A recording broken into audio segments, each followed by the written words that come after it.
Samuel Burke has been checking out a new app that has gamers gripping their smartphones. It's going to give them a run for their money. Samuel, what have you got for us? Maggie, those consoles better watch out because Quiz Up is a game that is the #1 app in the world right now. And like so many of these successful apps, it has a very simple concept, which has me saying, why didn't I think of that? Trivia that friends play against friends via their smartphone. So I could be in Mexico, you could be in London, Maggie, and we could be playing trivia against each other. So we take it for a spin live on CNN, Maggie? Yeah, let's do it. I'm sure I'm going to end up being embarrassed again, but let's do it. Well, I think you're smarter than me, but let's start off with the first question and see what we can do. The first one that we have up there is, where is this papal palace, Maggie? Castel Gandolfo in Italy, Avignon, France, Rome, Italy, or Toulouse in France? I say it's Castel Gandolfo in Italy. What do you say, Maggie? Yeah, Rome's too easy. I'm going to say Avignon. Avignon, you're correct. That's right. All right, 1-0, you're ahead. Next one we have here, I'm just looking off my smartphone as we play it. The next one we have is, where is this statue of Martin Luther King? Is it in Memphis, Tennessee, Washington, D.C., Atlanta, Georgia, or Birmingham, Alabama? I say Atlanta, Georgia. I'm going to say Birmingham.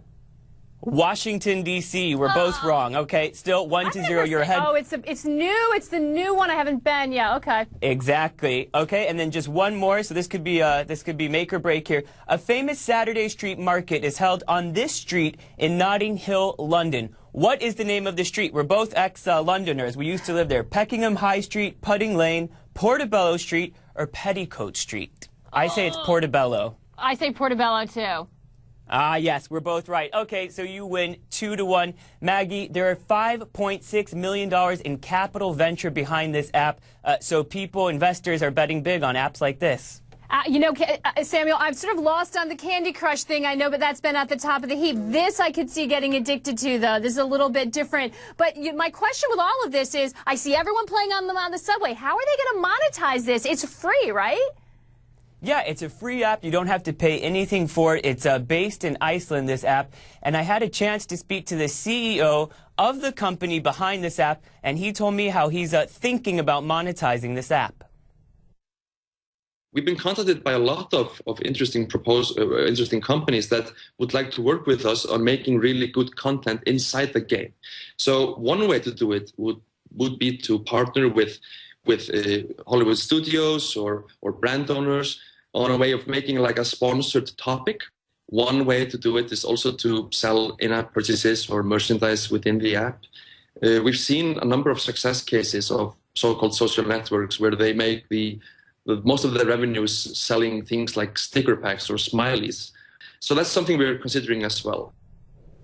So smiley faces, you might be smiling at that, but Maggie, apps like Line App, a very popular messaging app in Asia, has made $20 million selling those little digital stickers or smiley emoticons. In just one quarter, in just 3 months, $20 million. So that is a way that lots of these free apps are bringing in a lot of revenue, believe it or not. Yeah, and I'm looking at the app because I did download it when you told me about it, and there's a lot of different, I see commercials on here too. There's a lot of different categories. Are they going to look for some sort of sponsored element to tie in? Is that another possible revenue stream for them? Because I would think it's kind of built for that. Well, they already have a partnership with the movie company behind Twilight, and so that gives them a lot of opportunities there to stick in trivia about a certain movie before it comes out. So they already have a partnership. They haven't made money there, but they think that could be one revenue source. Sponsored categories instead of advertisements. So that could be very interesting, a new form of revenue that we haven't seen much of in the app world. Absolutely, and you get that built-in hardcore fan base who will live on that, especially if it's around a new movie or something. I could see that really working. Fascinating stuff. All right, Samuel, we're going to continue our game offline. I'll give you a chance to come back. Thank God I didn't embarrass myself for the second time in one show. Samuel, thanks so much.